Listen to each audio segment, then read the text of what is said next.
Hi friends, welcome to కొత్తగా చందమామ కథలు. ఇవాళ మనం బేతాళ కథల సిరీస్లో సవతి తల్లి దీవెన అనే కథ చెప్పుకుందాం. పట్టువదలని విక్రమార్కుడు తిరిగి చెట్టు వద్దకు వెళ్ళి ఎప్పటిలాగే చెట్టుపై నుంచి శవాన్ని దించి భుజాన వేసుకొని శ్మశానం కేసి నడవసాగాడు. అప్పుడు శవంలోని బేతాళుడు, రాజా, ఇంత శ్రమ పడుతూ కూడా నువ్వు కార్యదీక్షను విడవకుండా ఉన్నావంటే అది ఎంతో గొప్ప విషయం. మామూలు మనుషులు చేసిన వాగ్దానాలను కూడా చెల్లించుకోరు. ఇందుకు ఉదాహరణగా నీకు దేవలుడి కథ చెబుతాను, విపులంగా విను అంటూ ఈ విధంగా చెప్పసాగాడు. సింధు నది ప్రాంతంలో దేవలుడనే ఒక సామాన్య గృహస్థు ఉండేవాడు.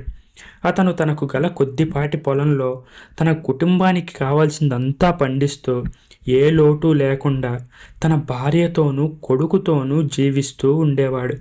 ఇంతలో దేవలుడి భార్యకు జబ్బు చేసింది. ఆ జబ్బు ఏ చికిత్సకు లొంగలేదు. ఆమె తనకు చావు దగ్గర పడిందని తెలిసి భర్తను పిలిచి, నేను పోయాక నన్ను మర్చిపోకండి, మళ్ళీ పెళ్ళాడి మన పిల్లవాడికి సవతి తల్లిని తెచ్చిపెట్టవద్దు. ఏ ఆడదానికైనా తన కడుపున పుట్టిన బిడ్డలపైన ఉండే మమకారం ఇతరుల బిడ్డలపైన ఉండదు. ఒకవేళ మళ్ళీ పెళ్ళాడినా ఈ సంగతిని మరచిపోవద్దు. పిల్లవాడిని శ్రద్ధగా పెంచి పెద్ద చేయాలి అని చెప్పి కన్ను మూసింది. దేవలుడు తన భార్య కోసం కొంతకాలం దుఃఖించాడు. ఆ దుఃఖం తగ్గిపోగానే రోహిణి అనే కన్యను మళ్ళీ పెళ్ళాడాడు. అదృష్టవశాత్తు రోహిణి బుద్ధిమంతురాలు. ఆమె తన సవతి కొడుకైన ఆనందుణ్ణి కూడా ఎంతో బాగా చూసుకునేది. అది చూసి దేవలుడు సంతోషించాడు. రోహిణి ఆనందుణ్ణి సరిగ్గా చూడకపోతే తన మొదటి భార్య ఆత్మకు శాంతి ఉండేది కాదని అతను నమ్మాడు. కాలం గడిచిపోతుంది. ఆనందుడు చక్కగా చదువుకుంటున్నాడు. తండ్రి వాడికి ఏమైనా పని పాటలు నేర్పాలన్నా రోహిణి వాడిని పని చేయనిచ్చేది కాదు. ఆమె కడుపున ఒక మగపిల్లవాడు, ఆడపిల్ల పుట్టారు. ముగ్గురు ఒక్క తల్లి పిల్లల్లాగా అన్యోన్యంగా ఉంటుండేవారు. దేవలుడికి ఒక ఆవు ఉండేది. అదంటే అతనికి ప్రాణం కంటే ఎక్కువ. ఉన్నట్టుండి దానికి జబ్బు చేసింది. అనుభవం గల ముసలి వాళ్ళందరినీ పిలిచి ఆవును చూపించాడు. ఎవరెవరు ఏ ఏ చికిత్స చేయమంటే అదంతా చేశాడు. కానీ ఆవుకు పట్టిన రోగం నయం కాలేదు. అది నయమయ్యే రోగం కాదని, ఆవు మీద ఆశ వదులుకోమని అందరూ సలహా ఇచ్చారు. ఈ మాట వినగానే దేవలుడికి శూలాలతో పొడిచినట్టయింది. ఎన్ని అవస్థలైనా పడి ఆ ఆవును దక్కించుకోవాలని అతనికి కోరిక పుట్టింది. తన ఆవుకు ఎవరో చేతబడి చేసి ఉంటారని, అందుచేత ఈ వ్యాధిని భూతవైద్యులు తప్పక కుదురుస్తారని దేవలుడు బలంగా నమ్మాడు. ఆ చుట్టుపక్కల రుద్రదేవుడని ఒక గొల్లవాడు భూతవైద్యం చేస్తాడు. అతను నది అవతలి ఒడ్డున ఒక కుటీరం వేసుకొని ఉంటున్నాడు. ఒకరోజు ఉదయం దేవలుడు తెప్ప మీద నదిని దాటి రుద్రదేవుడి గుడిసెకు వెళ్ళాడు. అతను అక్కడ కనిపించకపోతే సమీపంలో ఉండే అరణ్యంలో వెతకసాగాడు. చివరికి రుద్రదేవుడు అకస్మాత్తుగా ఒక చెట్టు చాటు నుంచి దేవలుడి ఎదుటకు వచ్చాడు. ఉరుములాంటి గొంతుతో, ఎవరు నువ్వు, నీకేం పని ఇక్కడ అని అడిగాడు. దేవలుడు బెదిరిపోతూ తన ఆవుకు పట్టుకున్న జబ్బు గురించి, అది ఏ చికిత్సకు లొంగకపోవడం గురించి భూతవైద్యుడితో చెప్పాడు. భూతవైద్యుడు హుంకరించి, అవును, నీ ఆవుకు గాలి సోకింది. నువ్వు ఆడిన మాట తప్పావు. అందుకు శిక్షగా నీ ఆవుకు గాలి సోకింది అన్నాడు. స్వామి, ఆ గాలిని మీరు ఎలాగైనా వదలగొట్టి నా ఆవు ప్రాణాలను కాపాడాలి అన్నాడు దేవలుడు. అందుకు ఒక్కటే ఉపాయం. నీ బిడ్డల్లో ఎవరి ప్రాణాలనైనా బలి చేశావంటే నీ ఆవు నీకు దక్కుతుంది అన్నాడు భూతవైద్యుడు. దేవలుడు నిర్ఘాంతపోయాడు. నరబలి ఇవ్వడమా? అందులోనూ నేను కన్న బిడ్డల్లో ఒక బిడ్డన? ఇది నా వల్ల అయ్యే పని అస్సలు కాదు అన్నాడు. భూతవైద్యుడు అరణ్యం మారుమోగేలా నవ్వాడు. పిచ్చివాడ, నీవు నీ బిడ్డను నరికి చంపాల్సిన అవసరం లేదు. ఏ బిడ్డను బలి ఇవ్వకోరుతావో నిశ్చయించుకో. ఆ బిడ్డ కళ్ళల్లోకి తేరిపార చూడు. ఆ బిడ్డకు తుమ్ము వస్తుంది.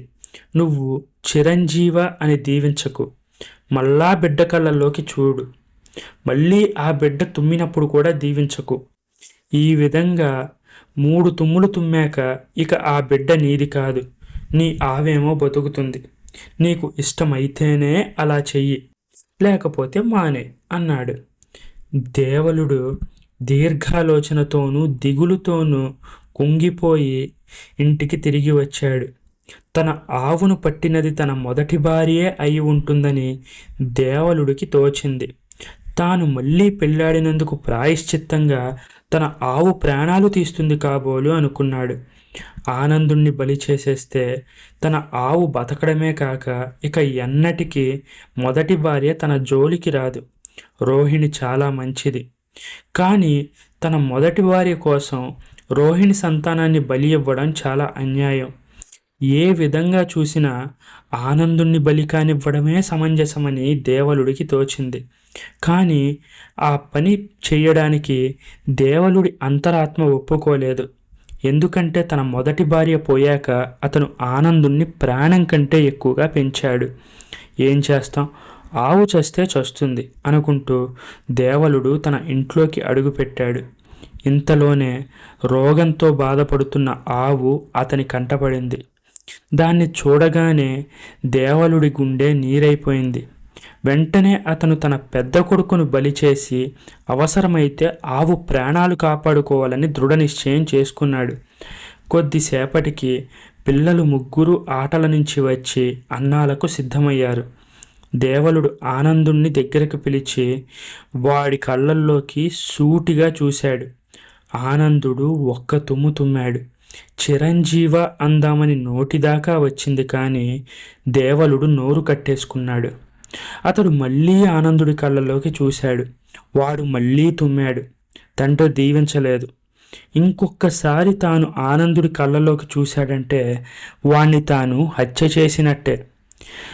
అయినా సరే గుండె రాయి చేసుకొని దేవలుడు ఆనందుడి కళ్ళల్లోకి మూడోసారి చూశాడు. ఆనందుడు మూడో తుమ్ముని తుమ్మాడు. సరిగ్గా ఆ సమయానికే అక్కడికి వచ్చిన రోహిణి చిరంజీవ శతాయు అని దీవించి, ఏమిటి వాడు వరుసగా 3 తుమ్ములు తుమ్మాడు, మీరు వాడిని దీవించనైనా దీవించరే అని భర్తను కోప్పడింది. ఏమైనా రోహిణి దీవించడంతో భూతవైద్యుడు చేసిన ప్రయోగం కాస్త విఫలమైంది.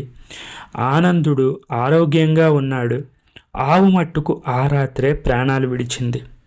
బేతాళుడు ఈ కథ చెప్పి, రాజా నాకు ధర్మ సందేహం.